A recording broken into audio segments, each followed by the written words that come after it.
Good morning.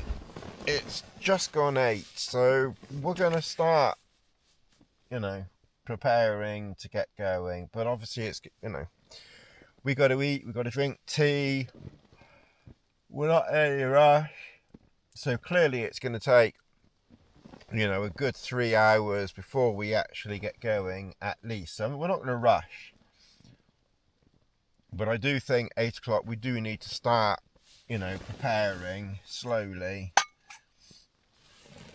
rather than sort of chilling out watching films. And so I do that sometimes. If I'm doing a very relaxing camp, then I maybe sort of, watch YouTube in the morning or watch a film.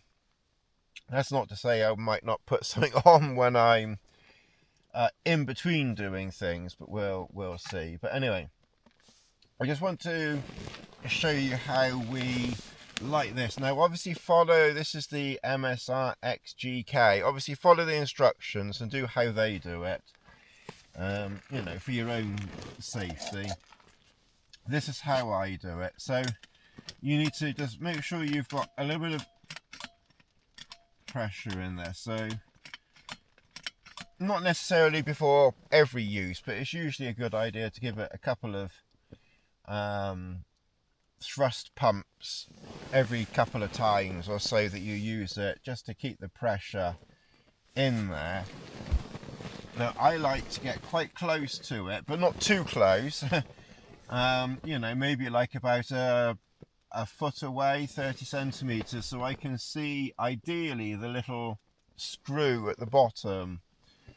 And then you open the valve. It's easier by day than it is by night, and you usually have to right. And then what I do, okay, so when you keep an eye on it, you can see it squirting, fuel in, and it's usually, because it's very quick, it's like as soon as it starts squirting, I turn it off. Because it was a case of turning it on and nothing was happening. That's why you've got to keep an eye on it. And as soon as it starts, I turn it off. I don't want much in there. And there's a little round metal like holder at the bottom with a rim on it. And then there's a little bit of fuel that's formed within that. It's only like a couple of little squirts, and that's enough. And then you get your lighter. You can put the lighter into the gaps down there, but I've noticed that it's actually easier to put it down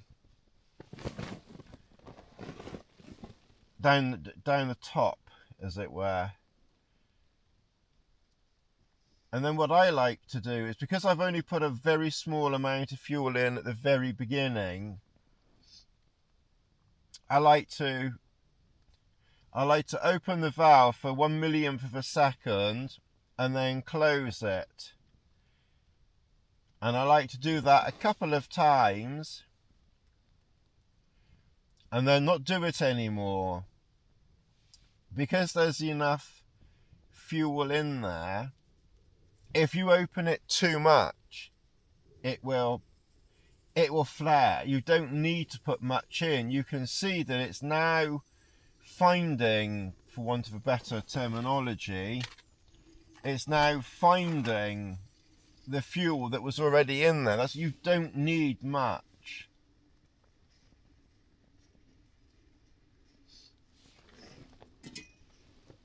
Just keep an eye on it. Just keep watching it.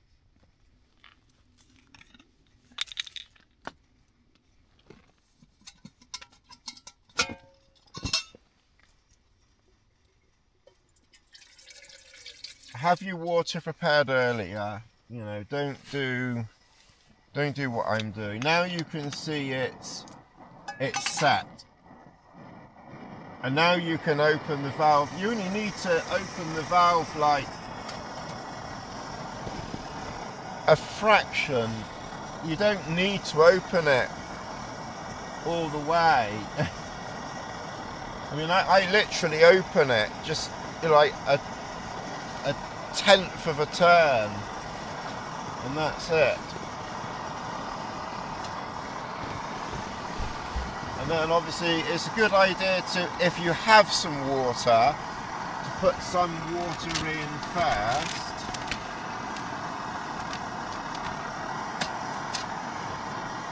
I don't have very much water today. Yesterday I had a river's worth of water.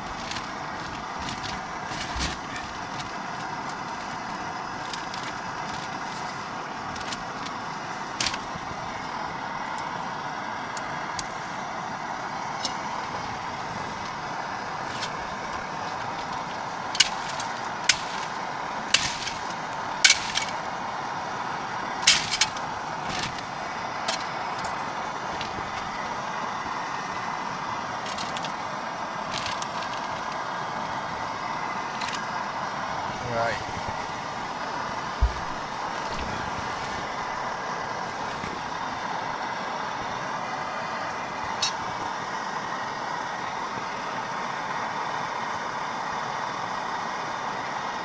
And it's a good idea to make sure that you've got, if possible, obviously if this is your first, you haven't got water, then obviously you can't do this. But it's a good idea to have a little drop of water at the bottom to help it, you know, warm up and melt the snow.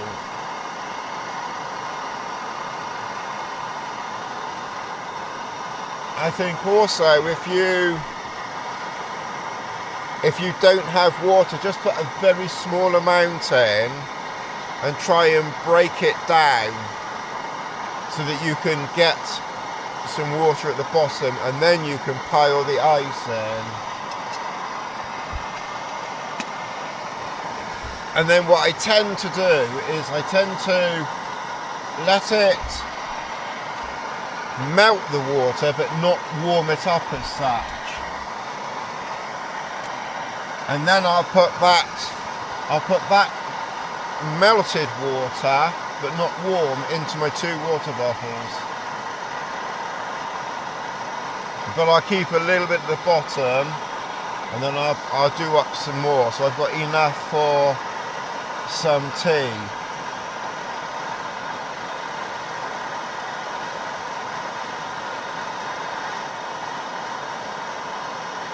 I'm guessing if you were on expedition, you might melt and flask water in the morning so it's already hot to save some minutes. Because it's surprising how long this does take. We've got our first tea, and I just realised I was looking at my phone, and I never really bother looking at the time on the phone because obviously I'm not short of watches, but I do occasionally, and I was just looking at the time in the top left hand corner, and I was thinking, is that an 8 or a 9? And I was looking a bit closer, my eyes half asleep. It looks like a 9. And then it slowly dawned on me that it's Sunday, the end of March, and the clocks have gone forward. So they obviously go forward in Norway too, but I'd completely forgotten about, you know, even at home time. So, yeah, so I woke up at 8 o'clock, and we haven't done anything, just boiled up some water, and it's 9:30 now. Anyway. So, you know, 11 o'clock leaving now is impossible. Because there's 0, because that's an hour and a half, and I'm not even going to, I'm not even going to rush for that. But I did say 12 o'clock yesterday. When I was talking yesterday, I did say, well, we'll try for 11 or 12. So the 12 o'clock is still on.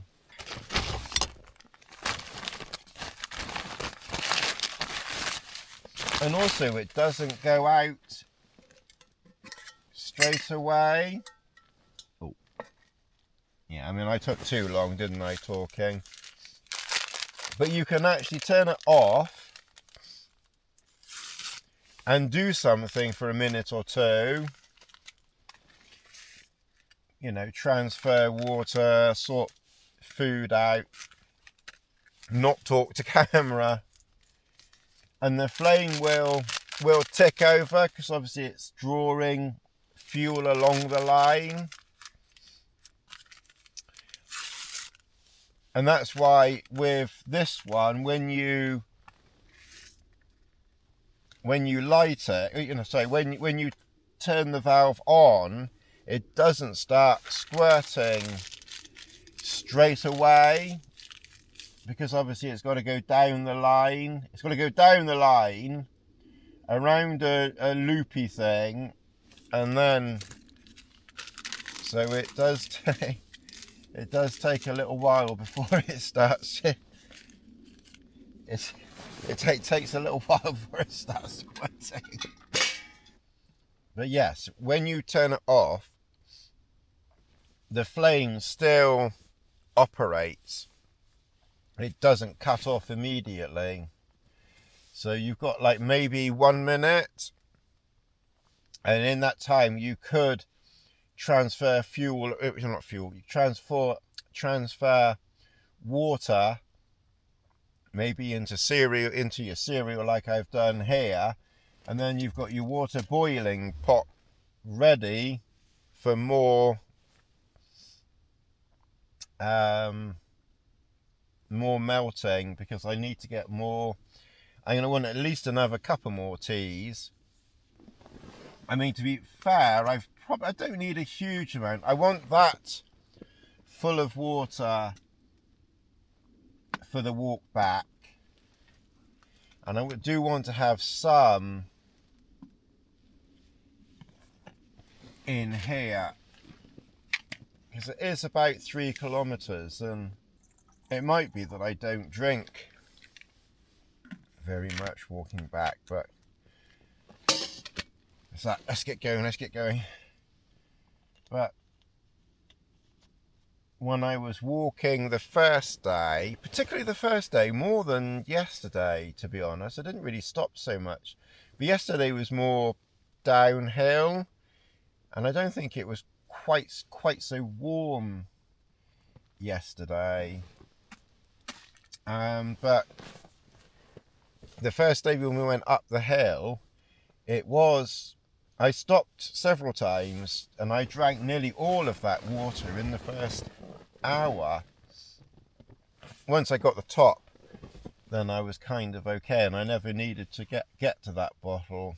Well, that was another reason why, partly another reason why we stopped. I found a nice spot, and I thought, well, if I'm going to dig to get to that water, then we'll pitch up here as well.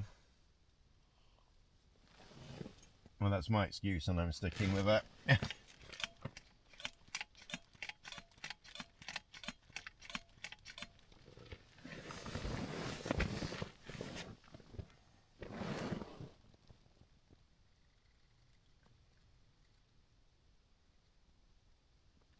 Right, that's got some fuel in there. So a little fuel doesn't, you see drops, you see it square, stop.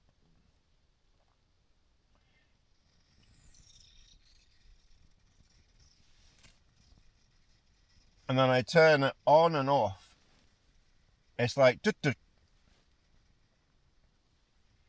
I don't want much fuel in there. And then I might do it one more time. It's like on and off. And then I leave it. And I keep an eye on it, because if it starts to go down, then I'll do another But quite likely, sometimes it finds bits of, you think, oh, it's not going to do much, and then it actually finds fuel lying around, hiding down there, and then that's when you get those other little flames.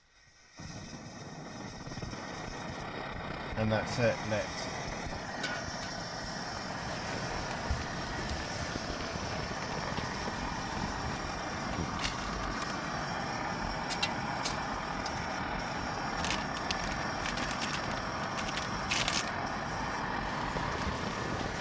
Okay, so what we're looking for now is to melt that, and I'll put some more in once that goes down, so I can get some in there, and then I need enough for 2 more teas, plus a little bit in there.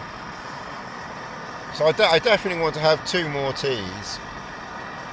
I've only had 1, this is my first, so I'm definitely going to have 2 more.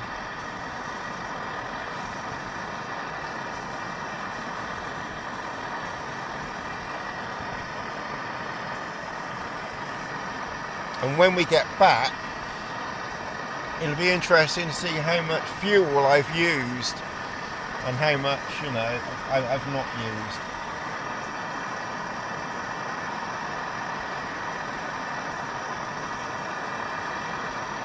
So we're doing up the sleeping bag. I'll do it up as if we were going on, just to keep things, whatever the word is. So inside the sleeping bag is my down trousers and my down jacket, because at no point on this trip have I needed either. I've put the trousers on a couple of times, the jacket once, and I got very hot in it very quickly. This Enlightened Equipment synthetic jacket has been, you know, it's been enough. It hasn't been very cold, but not very cold, you know what I mean. And then, so that stuff just goes on the top there, and then because I've got the baffle inside, and then obviously I can cinch it up on the outside, that just keeps everything, you know, all together there. And that is effectively, you know, the sleep system ready to go away. Obviously I've not deflated the mat yet, but that is one of the next things to do, because I will try and get moving. I will try and get moving a little bit, because it would be nice to get back and just unwind in the dome for a little bit. Obviously we'll let that air out, because it would be nice to laze here a little bit longer, but I really do need to try and get going. So just let the air out. It will naturally, you know, in this instance, because I'm putting it in here, I leave the valve open, and as I say, in this instance it will sort of self deflate, as it were.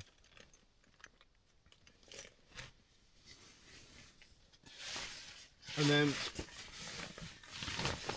I basically just close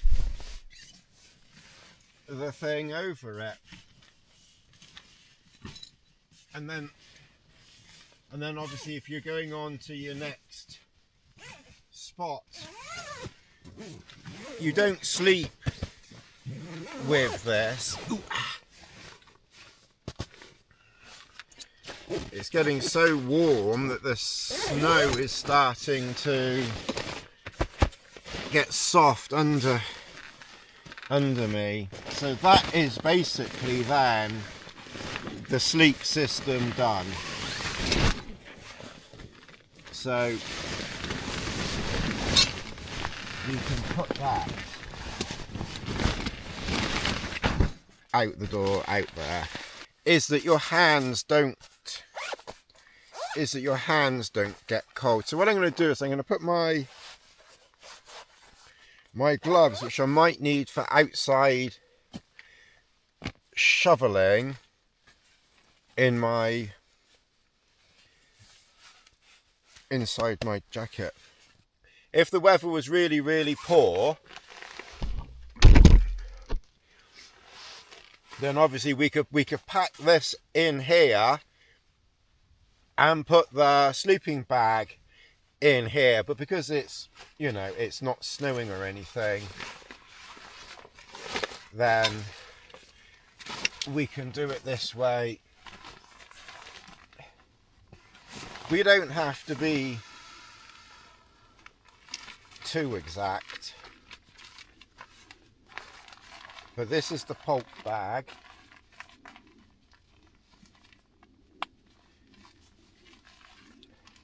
I should have put that in the other one there. Right, so I think what I'm going to do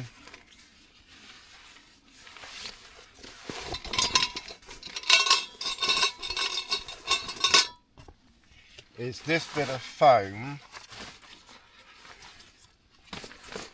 I'm going to put that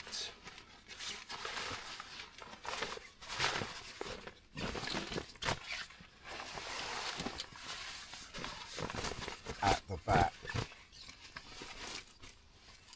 there. So we've got a nice flat base. The camera I've got in my pack, I put the lens there, which of course I never used. That's my first aid and repair kit, so that can just go there.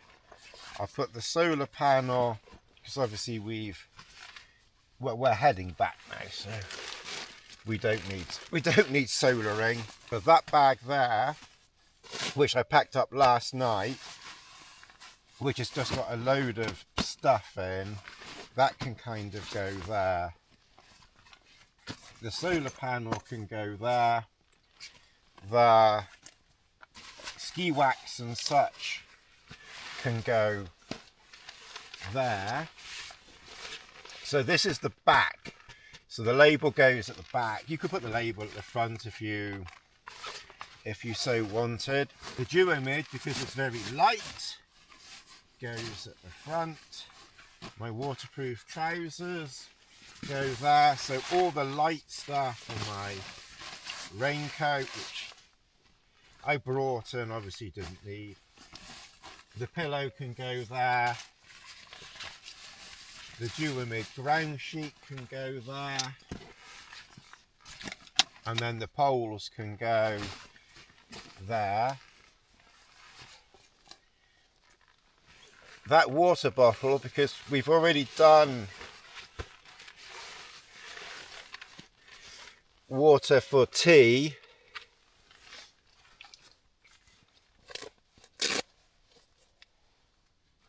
which I need to prepare actually.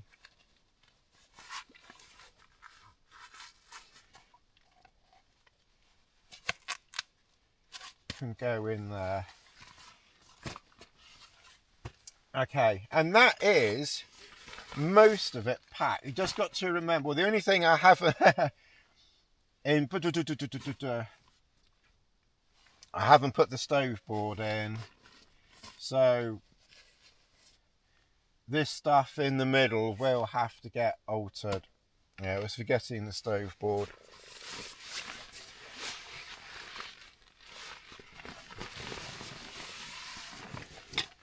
And then obviously just this stuff here, and most of this will go in this pouch.